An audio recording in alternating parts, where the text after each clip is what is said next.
The wind cut through the dusty town of Dry Creek like a blade, rattling shutters and stirring the fine sand that clung stubbornly to the boardwalks. Church bells tolled noon as a wagon creaked to a stop before the general store, drawing every idle eye in the square. Men leaned off porches, women hushed their children, and old Judge Hamlin squinted from beneath the brim of his wide hat. From the wagon stepped a woman in a worn blue traveling dress, her boots streaked with dust from the long journey. Her gloved hand gripped a carpet bag, but it was the set of her shoulders, the tilt of her chin, that drew attention. Rose McKenna moved as if the road behind her had taught her to stand tall, even when her chest ached. She scanned the crowd, seeking a face she had memorized from a letter, tucked deep inside her satchel. Amos Cartwright stood at the edge of the boardwalk, arms folded, jaw tight, eyes hard as river rock. He was younger than she had pictured, perhaps 35, broad-shouldered and weathered by the land. "Amos Cartwright?" she asked, voice steady though her stomach twisted. "I am Rose McKenna, your bride." The crowd leaned in like stalks, bending to a sudden gust. Amos's mouth was a grim slash. "That's so." Rose reached into her satchel and unfolded a yellowed letter, the creases worn soft. "You wrote this.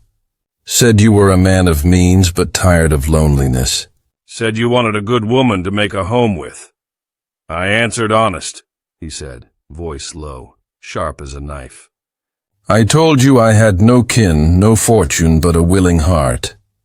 You left something out. You left out that you worked in a saloon," he said. Gasps rolled through the square like distant thunder. Rose's knuckles whitened around the letter. "I told you I worked at McCoy's Tavern in St. Louis," she said. "I served drinks, sang ballads. I never spread my legs." "That what you mean to say?" Amos barked. "You think that makes you decent?" A woman in the crowd muttered, "Mercy!" Another crossed herself. Rose flushed. Shame burned through her corset. "I never lied," she said, her voice firm despite the tremor. "I did what I had to. I never claimed to be a preacher's daughter, but I am not what you're accusing me of." "You ain't what I pictured," Amos said. "I thought you'd be wholesome, clean, fit to raise children and walk into church beside me. Not some whiskey girl with painted lips and a past." Rose held out the letter. "You asked for someone real, Amos. You said you didn't care about what came before, only what came next." "I changed my mind," he said flatly. "I ain't marrying no saloon girl." Rose blinked against the sting in her eyes. Around her, townsfolk murmured, children hushed. She drew a breath that reached deep to her ribs. "I came all this way for you," she said. "I spent every coin I had left to make it here. I left behind a grave and a ghost, and every scrap of comfort I knew." "You should have stayed there," he said. "There's no place for your kind here." A brittle silence fell, broken only by the wagon's quiet creak. Rose looked at him, really looked, not the man in the picture, not the gentle handwriting of his letters, but this man, rigid, small-hearted, afraid. She did not cry. She would not. Instead, she unfolded the letter and read aloud, voice clear as bell chimes. "If you are willing to take a chance on a stranger, I swear I will meet you with kindness and honor." Amos looked away. Rose nodded once, then turned to the crowd. "Seems to me," she said, "the only here is the man who sold lies and called it hope." She dropped the letter at his feet. For a moment no one moved. Then quietly a wiry old man tipped his hat. One by one eyes looked down, turned away, not from her, but from Amos. Rose stepped down from the boardwalk, her boots crunching against the dirt with purpose. The wind lifted her skirts, carried the scent of sage. She walked past the livery, past the smithy, past judgment, and did not look back. Her past had followed her, but so would her future, somewhere, somehow. St. Louis had never been kind to orphans, especially girls who learned too young how men could turn need into debt. Rose McKenna had been 15 when her mother died, 17 when she first sang behind the bar at McCoy's Tavern. The place reeked of tobacco and spilled bourbon, but it paid in cash and let her keep her blouse button so long as she smiled. She did more than smile. She sang Irish ballads, Southern hymns, war widow laments, all the songs her mother had hummed over a flickering stove. The drunks clapped, some wept, some tossed coins. It kept her and her brother Samuel in a rented room behind a butcher shop for 3 years. Samuel was sickly, coughs that bled into winter nights, fevers that wrung sweat from his skin like rain from cloth. Rose sold her mother's locket, then her own shoes, to pay for tinctures and tonics that never worked. One morning, after a long shift pouring rye for a brawling poker table, she came home to find his bed cold. He was gone, no note, no goodbye, just stillness.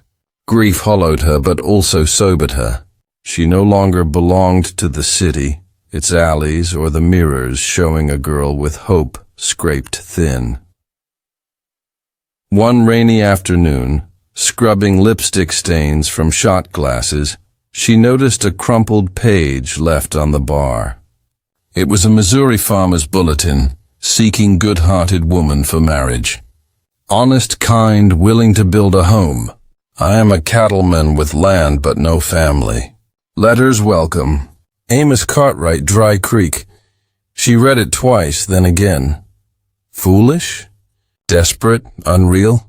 Yes, but something cracked open, just enough for air.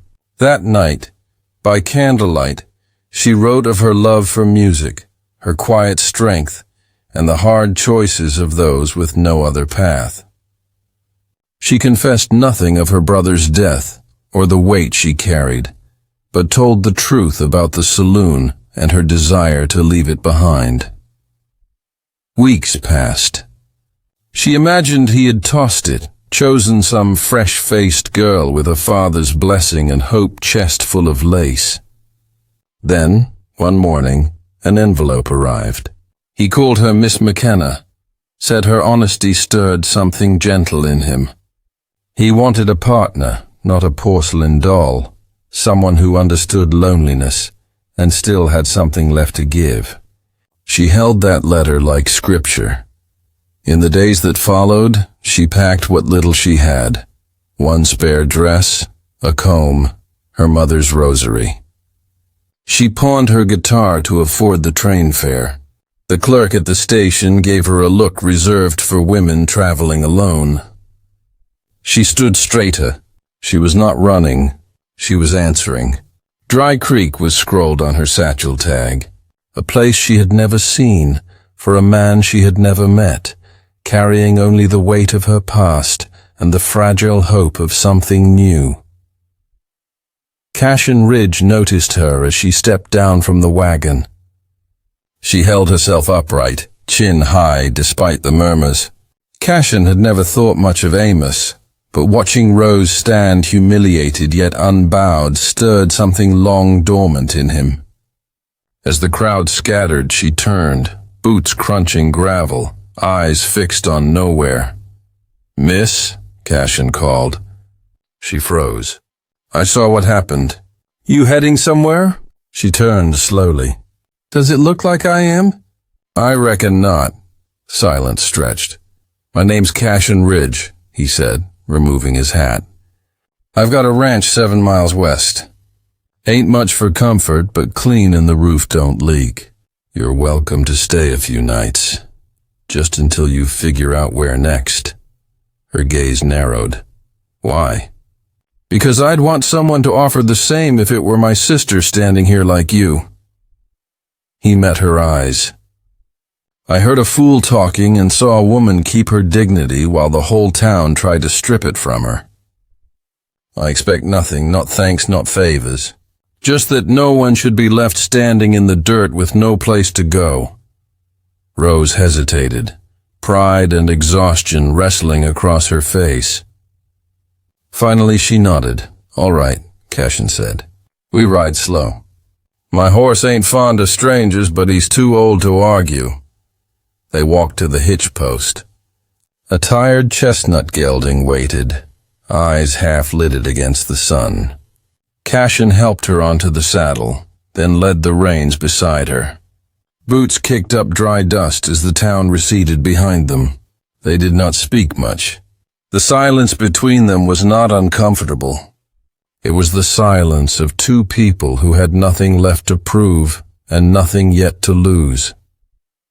As they crested the last hill, his ranch came into view, sprawling fields of golden grass, weathered barn, modest farmhouse with smoke curling from the chimney. Rose whispered softly, "It's beautiful. It's quiet," he said. That's what I needed. Inside, the house smelled faintly of cedar and old tobacco. Rose moved like a ghost, careful not to touch too much. Cashen rose early, worked late, barely speaking. He tended to small things, morning chores, stacked firewood, extra logs by the hearth. Distance between them weighed heavy. By the end of the week, whispers reached them. At the feed store, at church, in the streets. One morning, a boy spat near Rose's feet.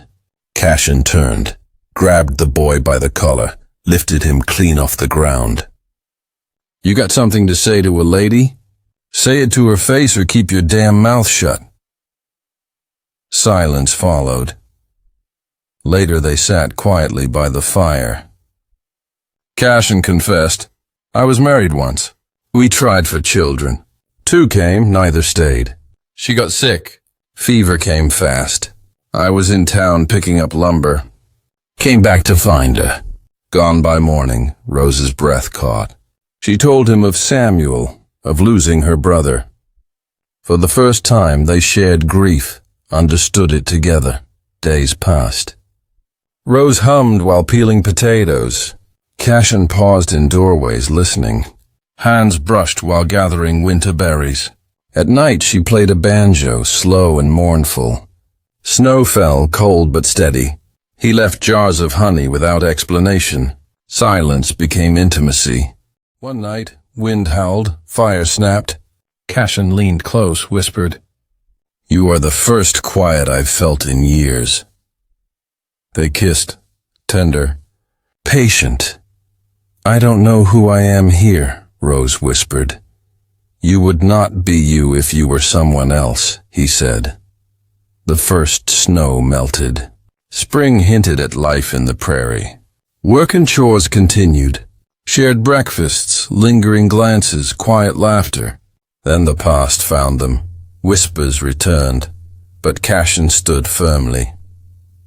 Finally, Rose left a note. I came to you because of a letter, but I leave because of love. I will not let my noise drown your quiet. Cashen raced through the storm to the station. He found her curled on a bench, arms around her satchel. If you're the past, I want to live in it, he said. He offered her a simple silver band. I always would have, she whispered. Yes. 2 days later, beneath silver clouds in a meadow, they wed. No flowers, no choir, just the open sky. They exchanged vows, not to impress the world, but to defy it. Rose kept her name only as a truth. They had mornings, winter fires, letters tucked in drawers, hands that reached in sleep. The whispers of Dry Creek softened over time. Rose sang again on her terms, unafraid. Love had come to stay on the edge of the prairie, fierce and unapologetic. Thank you for riding with us through this tale of heartbreak, hope and love that dares to begin again. If Rose and Cashen's story stirred your heart, hit that subscribe button and ring the bell for more Wild West romances, where courage, redemption, and love rise even from the dust.